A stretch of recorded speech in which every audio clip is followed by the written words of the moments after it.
Tak já tady vítám Pavla Vartu, zástupce souboru jako host a mimochodem i našeho bývalého člena, tím myslím divadlo Osada. Pavle, nabízí se otázka první. Jako host, tady na přehlídce v Valentíně, připadáš si jako host nebo jako domácí? Tady určitě jako domácí. Po těch letech. Jistě. Řekni mi, jak na té působí atmosféra tady na letošní přehlídce?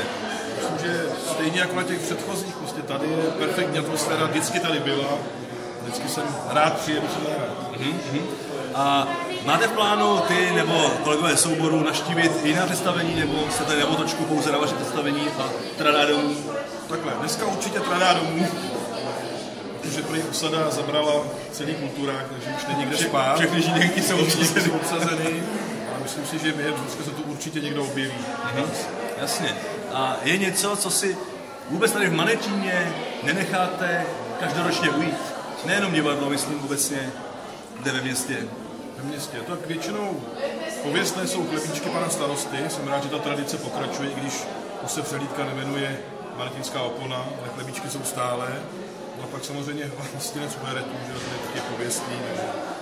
Očekával jsem tuhle odpověď. Takový ty klasické věci. Jasně. Tak možná trochu historie. Vzpomeneš si, po kolikáté tady vystupuje soubor jako host? Na Manetinské oponě v podstatě poprvé, když nepočítám hru, kterou jsme nastudovali pod hlavičkou Štace, kterou jsme tady taky kdysi. Co to bylo, připomeň? Jmenovalo se to Můj nepřítel Beethoven. Což byl vlastně takový zárodek divadla jako host, na tehdy ještě pod hlavičkou Štace. A trošku z historie, konkrétně ty sám, po kolikáté jsi navštívil prkna, která znamenají svět v Manetíně? Počítal 6-7, tak nějak to číslo bude. Je to dávno. Dobře, k dnešní repríze. Jak z tvýho pohledu, jak se povedla dnešní repríza? Jaký byli diváci, jak se to vám povedlo v rámci souboru? Diváci jako vždy skvělí v Manetíně, tady je úžasný publikum. Myslím, že jsme to ani taky moc nezvrzali dneska, že těch kiksů tam bylo méně než obvykle, takže já jsem spokojený. A k vašemu souboru ještě, jakých největších úspěchů dosáhl soubor jako host, nebo čeho si nejvíc vážíte za dobu vaší historie? Tak největší úspěch asi bylo vítězství na Horažďovické přehlídce, což je západočeská přehlídka amatérských divadel a následný postup do celostátní přehlídky v Děčíně. A je něco speciálního, co by si chtěl vzkázat organizátorům dnešního letošního ročníku přehlídky v Manetíně? Určitě jsem rád, že ta tradice tady nezanikla, že pokračuje.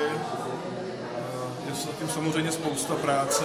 Jsem rád, že jsou lidi, kteří ještě v dnešní době mají chuť a čas dělat takovouhle krásnou přehlídku, byť víceméně zadarmo.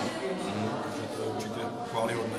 Mám poslední, tedy záludnou otázku. Pokud nechceš, nemůžeš odpovídat, ale přeci jenom zkoušíme to. Co říkáš místnímu pivu? Místní pivo jsem ochutnal jedno teda, bohužel jenom. Místní pivo je výborné. Tak, výborně. Tak děkuji za rozhovor. Já taky děkuji. Pro TV Osada Pavel Mainzer.